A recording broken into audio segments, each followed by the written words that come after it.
বিসমিল্লাহির রহমানির রহিম। আমি শ্যামপুর সুগার মিলে আকচাষী কল্যাণ তহবিলের সাবেক সাধারণ সম্পাদক।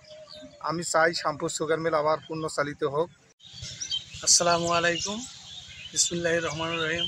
আমি মোহাম্মদ মমতাজুল আলম মুস্তফা, সাবেক সাধারণ সম্পাদক শ্যামপুর সিনিকল এমপ্লয়িজ ইউনিয়ন। আমরা বর্তমান সরকার যে আমাদের এই মিলটি চালু করার উদ্যোগ নিয়েছে, এখনও চাষিদের মধ্যে ব্যাপক সাড়া আছে, কিন্তু আমরা এখনও সার, বীজ, কীটনাশক বা সিডিএ পাই নাই। আসসালামু আলাইকুম, আমি আলতাফ হোসেন। আমি একজন আকচাষী এবং বন্ধ চিনিকল চালুকরণ টাস্কফোর্স কমিটির সদস্য। আমাদের টাস্কফোর্স কমিটি এবং সরকারের সঙ্গে আলাপ আলোচনার মাধ্যমে গত 24 ডিসেম্বরের 15 ডিসেম্বর আমাদের বন্ধ চিনিকলগুলো চালু করার সরকারি একটা সিদ্ধান্ত হয় এবং প্রথম পর্যায়ে শ্যামপুর এবং সেতাপুর, দ্বিতীয় পর্যায়ে হলো পাবনা এবং পঞ্চগড়, তৃতীয় পর্যায়ে রংপুর এবং কুষ্টিয়া চিনিকল চালু করার সিদ্ধান্ত সরকার ঘোষণা করে।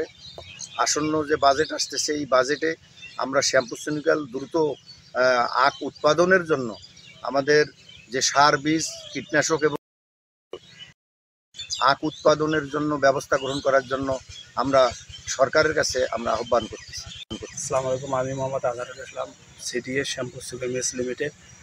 আমি 3 মাস আগে শ্যামপুর সুগার মিলে আমাকে সিডিএ হিসেবে, খামারের দায়িত্বপ্রাপ্ত সিডিএ হিসেবে আমাকে এখানে চাকরি যোগদান দিয়েছে।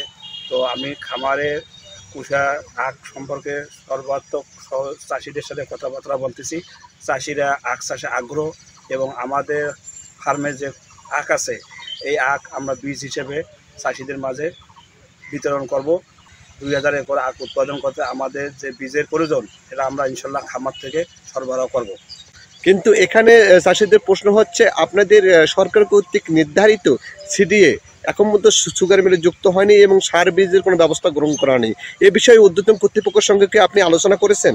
হ্যাঁ, এক্ষেত্রে আমি ঊর্ধ্বতন স্যারদের সাথে আলোচনা করেছি এবং স্যাররা আমাদেরকে আশ্বস্ত করছে আমাদের যে বীজ আছে, এই বীজ দিয়ে আমরা আগামী রোপণ মৌসুমে 2 থেকে 2500 একর বীজ আমরা সরবরাহ করতে পারবো।